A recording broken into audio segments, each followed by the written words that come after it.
পাকিস্তানের কারাবন্দী সাবেক প্রধানমন্ত্রী ইমরান খানের চূড়ান্ত আন্দোলনের ডাকে গেল মাসে হঠাৎই উত্তপ্ত হয়ে ওঠে পাকিস্তান। বিক্ষোভ সমাবেশ ঘিরে দলটির নেতাকর্মী ও পুলিশের মধ্যে সংঘর্ষে বেশ কয়েকজন হতাহত হন। এক পর্যায়ে ইসলামাবাদে সমাবেশের সিদ্ধান্ত থেকে সরে আসে পিটিআই। গুঞ্জন ওঠে আন্দোলনের নেতৃত্ব দেয়া ইমরান খানের স্ত্রী ও বেশ কয়েকজন শীর্ষ নেতা আইনশৃঙ্খলা রক্ষা বাহিনীর ভয়ে রাজপথ থেকে পালিয়ে যান। তবে বিষয়টি নিয়ে মুখ খুলেছেন ইমরানের স্ত্রী বুশরা বিবি।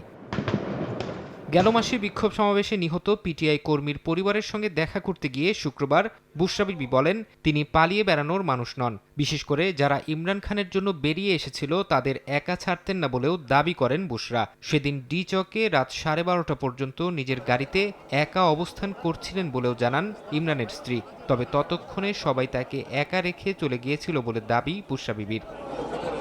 এদিকে চূড়ান্ত আন্দোলনের ডাক দিয়েও পিছু হটায় রাজনৈতিকভাবে বেশ বিপাকে আছে ইমরানের দল পিটিআই। সমাবেশ ঘিরে দলের নেতৃত্ব নিয়েও নাখোশ অনেকেই। এমন অবস্থায় পাকিস্তান জুড়ে অসহযোগ আন্দোলনের হুমকি দিয়েছেন দেশটির কারাবন্দী সাবেক প্রধানমন্ত্রী ইমরান খান। সামাজিক মাধ্যমে দেয়া এক পোস্টে আগামী 13 ডিসেম্বর পাকিস্তানের পেশোয়ার শহরে দলের সমাবেশে যোগ দিতে সমর্থকদের প্রতি আহ্বান জানান তিনি। রাজধানী ইসলামাবাদে পিটিআইয়ের সমাবেশে সরকারি দমন-পীড়নের জেরে দলটির নেতাকর্মী নিহত হওয়ার বিচার বিভাগীয় তদন্ত এবং আটককৃতদের মুক্তির দাবি জানিয়েছেন ইমরান। দাবি না মানা হলে 14 ডিসেম্বর থেকে অসহযোগ আন্দোলন শুরু হবে বলে হুঁশিয়ার করেছেন তিনি।